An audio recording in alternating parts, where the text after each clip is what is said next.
નમસ્કાર મિત્રો, સ્વાગત છે તમારું અમારી આ વાર્તામાં. રંગીલા રળિયા કાકા વાર્તાનું નામ છે. એક ગામમાં રળિયા નામનો એક માણસ રહેતો હતો. એ ઘણો જ વિનમ્ર અને સ્વભાવે શાંત અને આનંદી હતો, એટલે લોકો એને રંગીલા રળિયા કાકા કહેતા. એક દિવસ બે છોકરીઓ તેલ ભરેલી બરણી લઈને શેરીમાં જઈ રહી હતી. એક છોકરી બીજી છોકરીને એના કુટુંબની સમસ્યાઓ વિશે કહેતી હતી. એના પપ્પાની તબિયત સારી નહોતી રહેતી, મમ્મી ચિંતામાં રહેતી હતી, ભાઈ પરીક્ષામાં નાપાસ થયા કરતો.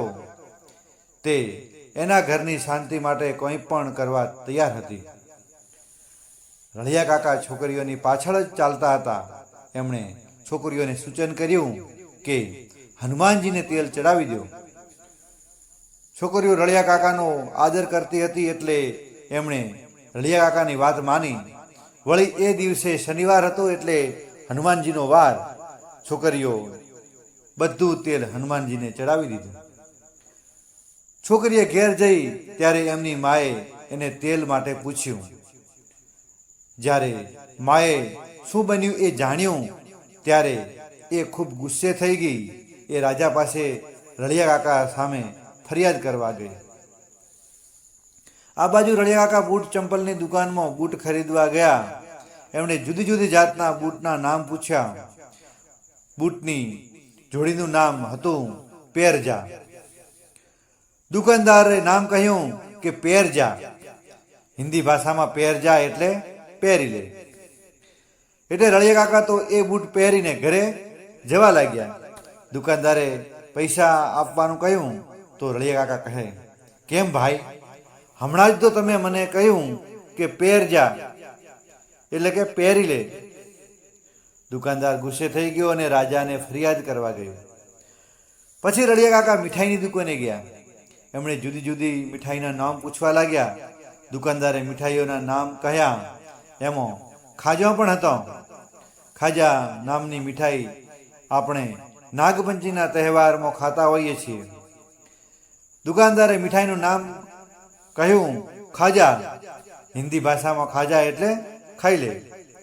રળિયા કાકા તો ખાજાનો મોટો ટુકડો ખાઈને ઘરે જવા લાગ્યા.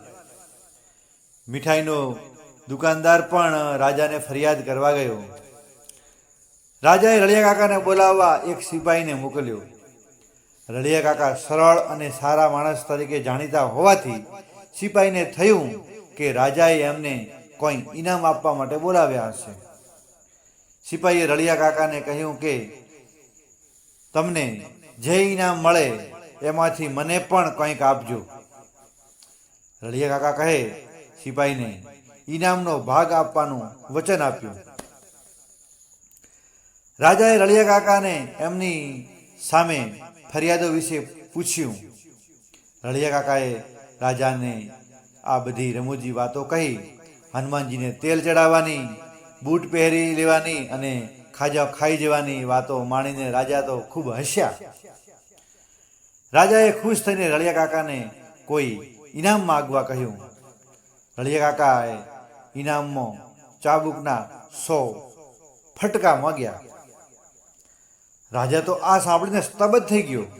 રળિયા કાકાએ રાજાને કહ્યું એમના સિપાહીએ ઇનામનો ભાગ માગ્યો છે, માટે આવા લોભી સિપાહીને ચાબુના ફડાકાના ઇનામનો ભાગ મળવો જ જોઈએ. પોતાના કર્મચારીઓ આવી રીતે લાંચ માગે છે એ જાણીને રાજા ખૂબ ગુસ્સે થઈ ગયો. એણે સિપાહીને કડક સજા કરી અને રળિયા કાકાને 100 સોના મોરાનું ઇનામ આપી દીધું. રંગીલા રળિયા કાકા સુખેથી રહેવા લાગ્યા. મિત્રો, વિડીયોને લાઈક કરી તમારા મિત્રોને શેર કરજો અને અમારી ચેનલને સબસ્ક્રાઈબ કરજો. ફરી મળીશું એક નવા ટોપિક સાથે. જય દ્વારિકાધીશ.